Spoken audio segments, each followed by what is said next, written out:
మేము ఇట్లా 30 ఇయర్స్ అవుతుంది చూడండి. మాకు ఇట్లా అన్ని ఇన్ని ఉన్నాయి.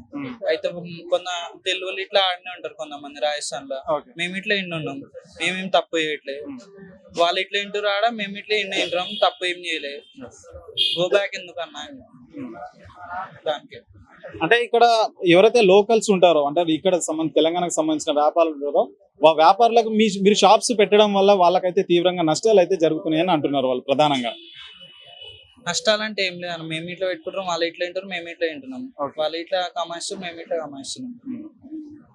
సో ఏవైతే మరి మార్వాడికి సంబంధించిన షాప్స్ ఉంటాయో అందులో సామాన్లు ఉంటాయి కదా, స్వీట్స్ కావచ్చు, ఇంకా ఇతరత్ర సామాన్లు కావచ్చు, అవి నాణ్యత తక్కువ ఉంటాయి, కొన్ని కల్తీ వస్తువులు తెచ్చి అమ్ముతున్నారు అని చెప్పేసి మీ పైన ఎక్కువ ఆరోపణలు అయితే వస్తున్నాయి. దాని గురించి ఏం చెప్తారు?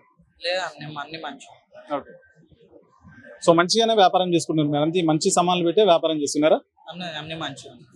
ఇంకోటి ప్రధానమైన ఆరోపణ ఏంటంటే, ఏదైతే షాప్స్ ఉంటాయో షాప్ లో మరి ఇక్కడ తెలంగాణకు సంబంధించి నిరుద్యోగులు ఉంటారు కదా, ఉద్యోగాలు ఇవ్వరు, మీకు సంబంధించిన వాళ్ళకే ఇక్కడ ఉద్యోగాలు కల్పిస్తారు, వాళ్ళకే పనిస్తారు అని చెప్పేసి కూడా ఒక ఆరోపణ ఉంది. దాని గురించి ఏం చెప్తారు? లేదా అందరికి ఇస్తాం మేము, అందరికి ఇస్తాం. ఇద్దరు ఇట్లా ఉన్నారు తెలుగు వాళ్ళు ఉన్నారా ఇప్పుడు ప్రెసెంట్ మీ షాప్ లో? ఉన్నారా? ప్రెసెంట్ లేదు, ఇప్పుడు ఊరుకోయారు వాళ్ళు. ఓకే ఓకే, సో వాళ్ళకు కూడా తెలంగాణ వాళ్ళకు కూడా మీరు పని కల్పిస్తా ఉన్నారు. సో ఇప్పుడు ఫైనల్ గా ఏం చెప్పాలనుకుంటున్నారన్న మీరు? మార్వాడి గో బ్యాక్ అంటున్నారు, మీరు ఇక్కడ ఉండొద్దు, మీ కల్చర్ ఇక్కడ మా పైన బలవంతంగా రుద్దొద్దు, మీ పండుగలు ఏవైతే ఉంటాయో మరి గర్భా సంబంధించి కావచ్చు, సో ఇవన్నీ కూడా మా పైన రుద్దుతున్నారు, మీ పండుగలు వచ్చేసి మన తెలంగాణ కల్చర్ ఏదైతే ఉందో దాన్ని చెడగొడుతున్నాయి అన్నట్లుగా మాట్లాడుతున్నారు. సో దాని గురించి ఏం చెప్తారు?